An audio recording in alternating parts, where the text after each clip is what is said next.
नमस्कार, मैं हूं जयेश और आप देख रहे हैं द पैम्फलेट।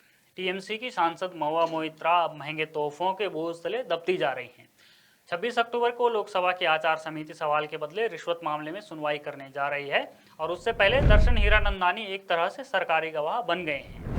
दर्शन हीरानंदानी ने महुआ मोइत्रा पर लगे सभी आरोपों को स्वीकार कर लिया है। उन्होंने एक हलफनामा के जरिए महुआ मोइत्रा के साथ उनकी पहली मुलाकात से लेकर संसद में सवाल के बदले रिश्वत तक का सारा चिट्ठा खोलकर रख दिया है। दर्शन ने अपने हलफनामे में कुल 12 बिंदु रखे हैं, लेकिन हम मुख्य 5 बिंदुओं के बारे में बात करेंगे। कारण यह है कि उनमें से कुछ बिंदु दोनों के बीच व्यक्तिगत रिश्तों को लेकर हैं और हम उन्हीं बिंदुओं पर बात करना चाहते हैं जो सवाल के बदले रिश्वत मामले से सीधे तौर पर जुड़े हुए हैं।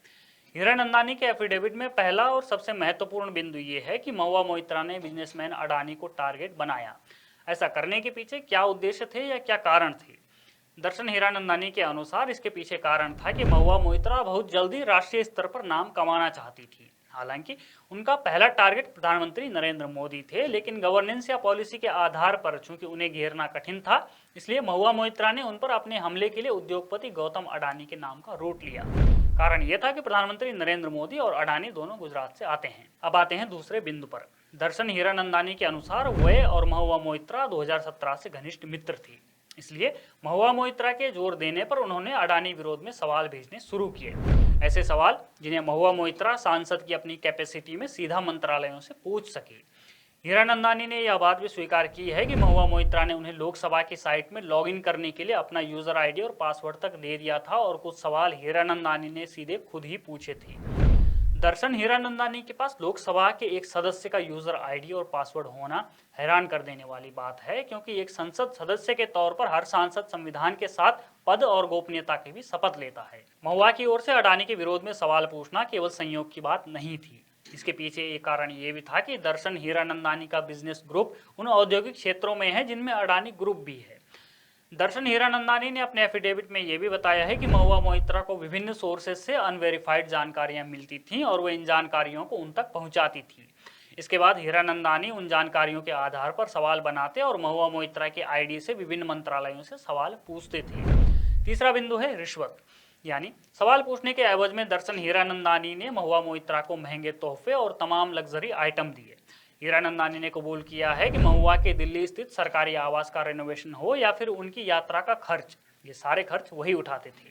इतना ही नहीं, देश दुनिया के हिस्सों में ट्रैवल करने के दौरान महुआ को लॉजिस्टिकल मदद भी मुहैया कराई गई है। चौथा बिंदु है महुआ मोइत्रा को सुचेता दलाल, शार्दुल श्रॉफ और पल्लवी श्रॉफ जैसे अन्य लोगों से मदद मिल रही थी। वे सभी अडानी और उनकी कंपनी से जुड़े अनवेरिफाइड जानकारियां देते थे। इस मामले में वो राहुल गांधी समेत कांग्रेस के अन्य नेताओं के साथ संपर्क में थी। दर्शन का कहना है कि Mahua Moitra Financial Times, New York Times, BBC जैसे अंतर्राष्ट्रीय मीडिया संस्थानों समेत कई भारतीय मीडिया हाउस से संपर्क में थी। देश के बाहर के मीडिया के साथ महुआ मोइत्रा का इस तरह का संपर्क कई सवालों को जन्म देता है और उनमें से सबसे महत्वपूर्ण सवाल ये है कि क्या विदेशी मीडिया ने विभिन्न सरकारी मंत्रालयों और विभागों में पॉलिसी मैटर की जानकारी महुआ मोइत्रा के जरिए व्यक्तिगत लाभ के लिए प्राप्त की? पांचवा और अंतिम बिंदु, चूंकि महुआ मोइत्रा अडानी पर हमलावर थी तो जाहिर है कि विपक्षी दलों का उनको सपोर्ट रहा होगा। शायद इसीलिए दर्शन लिखते हैं कि उन्हें उन राज्य सरकारों से सपोर्ट मिला है जहां विपक्ष की सरकारें हैं। उन्होंने बाकायदा कांग्रेस नेता राहुल गांधी, शशि थरूर और बीजेडी सांसद पिनाकी मिश्रा का नाम लिया है। इस हलफनामे के बाद महुआ मोइत्रा ने भी एक प्रेस रिलीज जारी की है। उनका कहना है कि हीरानंदानी का यह एफिडेविट एक सादे कागज पर आया है, न कि उनके लेटर हेड पर। केवल इसे आधार बनाते हुए महुआ मोइत्रा ने यह आरोप लगा दिया कि हीरानंदानी का यह एफिडेविट प्रधानमंत्री कार्यालय में ड्राफ्ट हुआ है।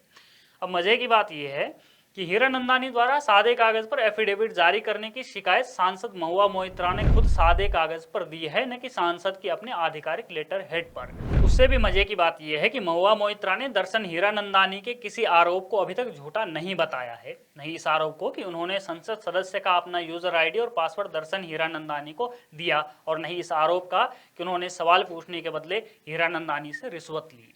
आरोपों के जवाब में वे पूछते हैं कि दर्शन ने प्रेस कॉन्फ्रेंस क्यों नहीं की, वह बैक चैनल से बयान क्यों जारी कर रहे हैं। अब प्रश्न तो ये भी है कि महुआ मोइत्रा ने प्रेस कॉन्फ्रेंस क्यों नहीं की। वे तो नेता हैं और आरोप भी उन पर लगे हैं, ऐसे में प्रेस कॉन्फ्रेंस करने की जिम्मेदारी तो उनकी बनती है।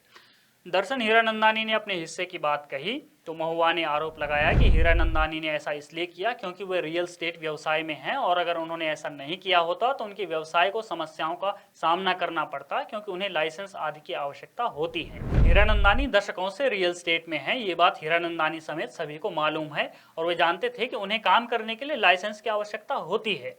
ये बात उन्हें यदि आज समझ आ रही है तो उस समय भी समझ में आई ही होगी जब उन्होंने महुआ मोइत्रा के संसद सदस्य होने का फायदा उठाया था और महुआ मोइत्रा ने उनके उद्योगपति होने का। सच तो यह है कि हीरानंदानी यह सब कुछ इसलिए कर रहे हैं क्योंकि वो रंगे हाथ पकड़े गए हैं, न कि इसलिए क्योंकि उन्हें अपने रियल एस्टेट बिजनेस चलाने के लिए सरकारी लाइसेंस की आवश्यकता पड़ती है। महुआ ये भी पूछती हैं कि जय अनंत ने अपने लेटर की कॉपी केवल निशिकांत दुबे को ही क्यों भेजी, दुबे के अलावा किसी और संसद सदस्य को क्यों नहीं भेजी। इस प्रश्न का उत्तर वे खुद ही देती हैं और कहती हैं कि क्योंकि दुबे से उनकी व्यक्तिगत दुश्मनी है। अब दुश्मन का दुश्मन दोस्त, ये कहावत खूब प्रचलित है। इस मामले में भी यही हुआ। महुआ की माने तो उनका दुश्मन कौन? दुबे जी। और जय अनंत की दुश्मन महुआ जी। तो फिर जय अनंत कहाँ जाएंगे? निशिकांत दुबे के पास ही तो जाएंगे। खैर, दर्शन हीरानंदानी ग्रुप की तरफ से अभी तक इस हलफनामे को लेकर कोई आपत्ति दर्ज नहीं की गई है। बहरहाल लोकसभा के आचार समिति और जांच एजेंसी अपना कार्य करेंगी, लेकिन सवाल ये है कि क्या तृणमूल कांग्रेस और ममता बनर्जी इन आरोपों के बाद अब नैतिक रूप से महुआ मोइत्रा को निलंबित करेंगी। ये सवाल इसलिए क्योंकि साल 2005 में जब सवाल के बदले रिश्वत का पहला मामला सामने आया था, जिसमें कांग्रेस, बसपा, भाजपा और आरजेडी के कुल मिलाकर 11 सांसद शामिल थे, उस समय भाजपा ने नैतिक रूप से जिम्मेदारी लेते हुए अपने सभी सांसदों को निलंबित कर दिया था। बने रहिए हमारे साथ, देखते रहिए द पैम्फलेट।